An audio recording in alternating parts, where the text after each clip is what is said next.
कल रक्षाबंधन का त्यौहार था, इसलिए आज रेलवे स्टेशन पर बहुत चहल पहल थी। जो लोग दूसरे शहरों में रह रहे थे आज अपने घरों की ओर वापस लौट रहे थे। वहीं एक बेंच पर बैठा लड़का मनीष बहुत परेशान लग रहा था। दरअसल उसने रक्षाबंधन पर अपनी बहन को गिफ्ट करने के लिए एक पुरानी किताब खरीदी थी, लेकिन अब वो किताब उसे मिल नहीं रही थी।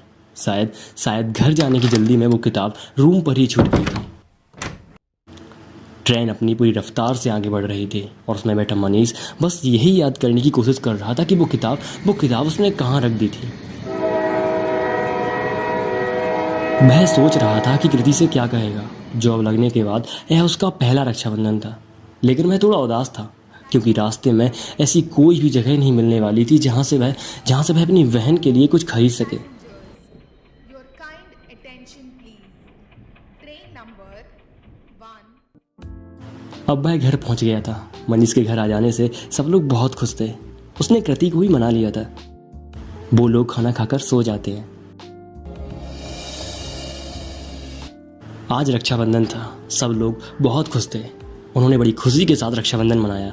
मनीष के पिताजी अपनी बहन के यहाँ गए थे और उनकी माँ पहले ही मामा के यहाँ जा चुकी थी। शाम को मनीष अपने दोस्तों से मिलने गया था। जब वह घर वापस आया तो उसने देखा कि कृति के हाथों में एक किताब है और यह वही किताब है जो उसने कृति के लिए खरीदी थी। लेकिन हैरान करने वाली बात यह थी कि आखिर यह किताब कृति के पास कैसे आई। वह कहता है, कृति तुझे यह किताब कहाँ से मिली? कृति कहती है, भैया आपके ही रूम में तो रखी थी। मनीष कहता है, लेकिन यह तो मुझसे वहीं छूट गई थी, फिर ये यहाँ कैसे? कृति कहती है, अरे भैया आप रखकर भूल गए होंगे और शायद हो सकता है आपने ठीक से चेक ही नहीं किया हो। लेकिन मनीष को भी यकीन नहीं हो रहा था कि वह किताब अपने साथ लाया था, क्योंकि रेलवे स्टेशन पर उसने अपने बैग को अच्छी तरह से चेक किया था। कृति कहती है, आप भी बिना बात के परेशान हो रहे हो। वैसे भी आपने ये किताब मेरे लिए खरीदी थी और अब मेरे पास आ गई है। वैसे ये बुक है किस टॉपिक पर?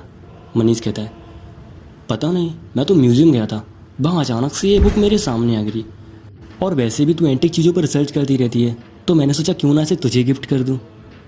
कृति कहती है, अच्छा चलो हम इसको साथ बैठ कर पढ़ते हैं।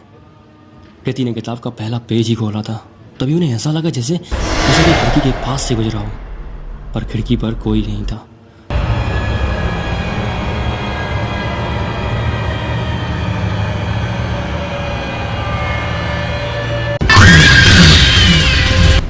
जब कृति ने उस पेज को देखा तो वह यह देखकर हैरान रह जाती है, क्योंकि वह पेज पूरी तरह से खाली था। लेकिन अगले ही पल उस पेज पर कुछ अक्षर दिखाई देने लगे थे और देखते ही देखते उस पर एक पूरा श्लोक लिख गया था। यह देखकर कृति कहती है, वाह अमेजिंग। मनीष कहता है, कृति मुझे अब कुछ ठीक नहीं लग रही है, इसे बंद कर दे। कृति कहती है, क्या हुआ भैया आप डर गए? और उसके बाद कृति उस किताब में लिखा श्लोक पढ़ने लगती है। कृति जैसे ही श्लोक की पहली लाइन पढ़ती है, पूरे घर की लाइट चली जाती है। अब पूरे घर में अंधेरा था, चारों ओर सन्नाटा छाया हुआ था। तभी उस सन्नाटे को चीरती हुई एक आवाज़ उनके कानों तक पहुंचती है। वो आवाज़ ऐसी थी जैसे कोई जानवर गुर्रा रहा हो। तभी उन्हें उस अंधेरे में दो चमकती हुई आंखों जैसा कुछ दिखाई देता है। अंधेरा इतना जलना था कि आंखों के अलावा कुछ और नजर ही नहीं आ रहा था। तभी वो दोनों आंखें उनकी ओर बढ़ने लगती हैं और कृति की चीख पूरे घर में गूंज उठती है। अगले ही पल लाइट आ जाती है। मनीष देखता है कि कृति के चेहरे पर एक पंजे का निशान था और वो बुक वहां से गायब थी। मनीष कृति को हॉस्पिटल ले जाता है। कुछ दिनों के बाद कृति तो ठीक हो जाती है, लेकिन अब जब कभी भी अंधेरा होता था तो कृति डर के मारे चिल्लाने लगती थी। आपको क्या लगता है, क्या उस किताब का संबंध किसी बुरी आत्मा से था या फिर वहाँ कोई जानवर आया था?